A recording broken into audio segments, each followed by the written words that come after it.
Para ver algo muito raro e efêmero, vamos até as Ilhas Fiji procurar a ajuda da pesquisadora americana Danielle Dixon. Ela está interessada em saber o que acontece com os filhotes de animais do Recife que nasceram de ovos lançados ao mar. Para isso, a primeira tarefa é tentar capturar estes animais numa fase da vida raramente vista: a fase de larva. Partimos bem cedo para recolher uma armadilha especial da pesquisadora, colocada em mar aberto, perto de um recife de coral. Um grande galão com funis nas laterais e luzes no interior. Durante a fase de larva, muitos animais são atraídos e desorientados pela luz, como insetos em uma lâmpada. Se tivermos sorte, de dentro desta armadilha sairão seres que mais parecem alienígenas.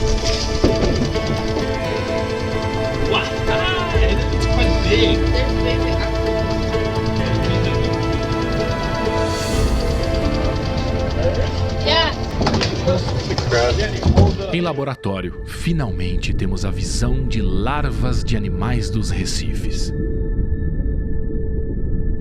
Muitas são totalmente diferentes dos pais. Esta, por exemplo, é a larva de um crustáceo, possivelmente um caranguejo.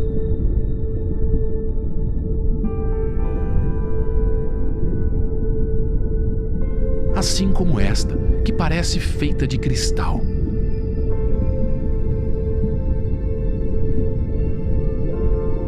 Esta, já mais parecida com um adulto, é a de um polvo. Mas, nessa fase, ela só nada em mar aberto.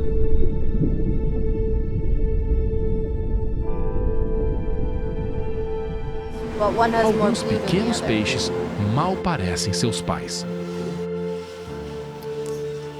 A aparência frágil, porém, mascara a incrível aventura que estes pequeninos fazem.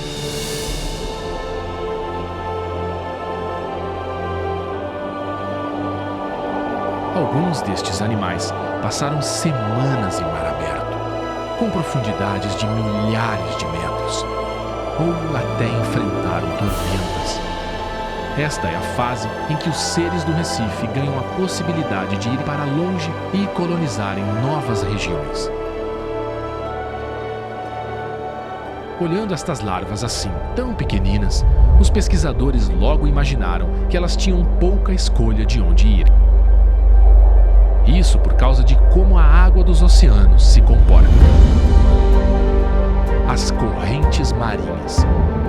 Ventos e a rotação da Terra fazem a água dos oceanos funcionarem como um mosaico de rios, cada porção seguindo em uma direção.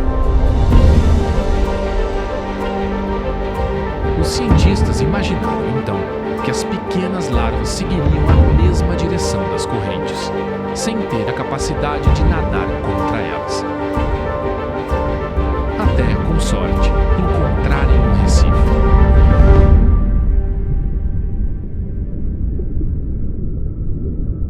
Quando estas larvas chegam no Recife, algo mágico acontece. É a hora do chamado recrutamento.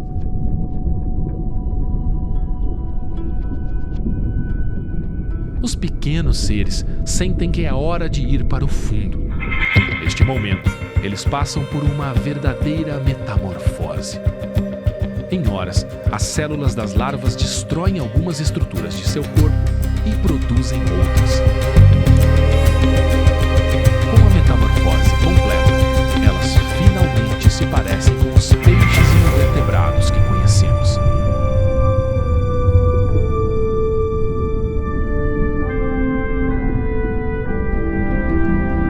Desta forma, agora, estão presas ao Recife e para longe dele jamais irão novamente.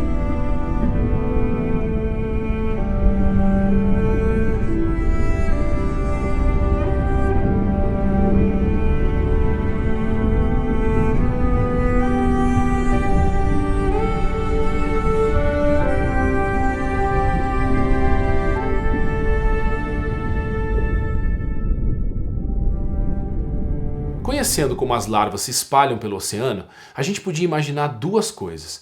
Primeiro, se aparentemente a água leva essas larvas para longe, elas ocorreriam sobre uma vasta área dos oceanos, conseguiriam chegar em vários recifes, deixando essas regiões com a fauna muito parecida, com os mesmos animais.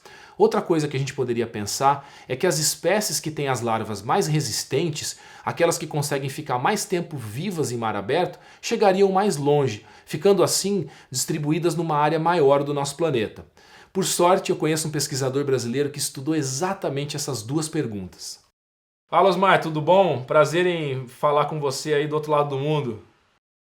Oi, João, prazer é meu, cara. Osmar, minha pergunta para você é simples. Você andou estudando aí as larvas de peixe e eu queria saber o seguinte: existe alguma relação no tempo que a larva consegue ficar viva em mar aberto com a distância que ela atinge? Quanto mais tempo ela fica, mais bem distribuída essa larva vai ser nos oceanos ou não?